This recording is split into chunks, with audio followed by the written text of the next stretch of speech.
This is my Super Clodbuster Black Edition.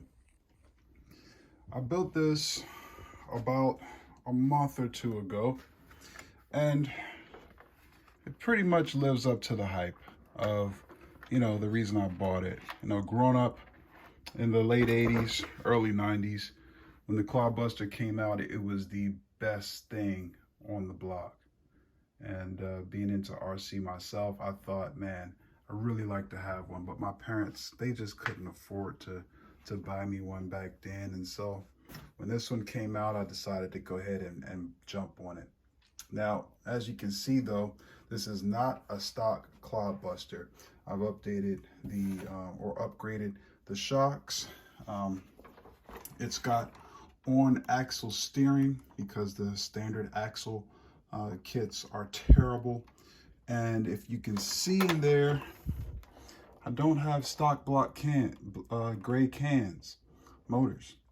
The reason for that is, well, I wanted something a little more hot, something a little faster. The problem with these motors, as you can see, is that they're a little bit longer than the stock gray cans.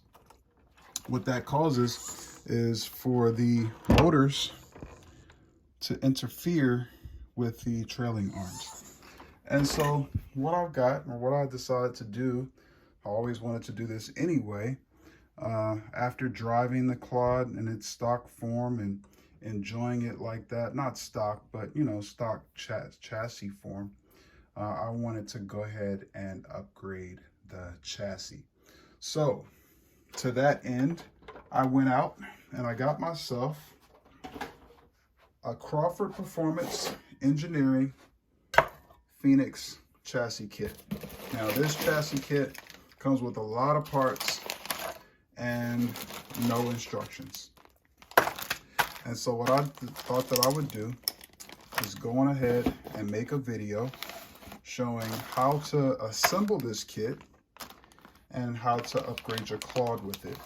Now also, in order to run this kit, you're going to need some the rear 4-link adapter. And one of the things that I've seen, one of the main complaints about aftermarket chassis kits like this, is that the wheels don't turn because of the way that the arms connect with the axles. And so you're going to want to get yourself some spacers, or if you have a 3D printer, going ahead and print them yourself. I didn't feel like messing around with my 3D printer, getting the settings right. So I decided to just go ahead and buy these guys. They were cheap enough. So without further ado, let's go ahead and get started. All right, so now let's take a moment. I've got the kit laid out here. Walk through some of the parts that come with it. This is your hardware kit that's includes your Phoenix motor caps and your standoffs for your shocks and other hardware for that. This is the hardware set. It's nice hardware, all stainless, for your lower 4-links. It's a hardware set for your upper 4-link kit, and this attaches your lower 4-links to your sway bars. So all the hardware is here in order to do that. So now I'm going to put the video on time lapse and start the build.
noticed there were a few things that were required in order to build this chassis out.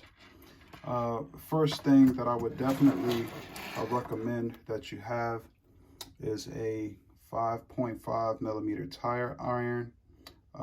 This side in particular is what you're going to use for most of the hardware that comes in this kit. You probably noticed that I use blue Loctite. This is extremely important when using these locking collars.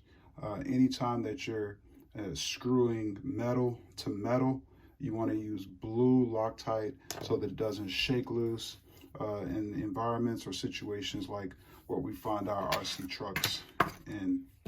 Another thing that you want to make sure you have handy is a 1 millimeter, what's this thing, a hex?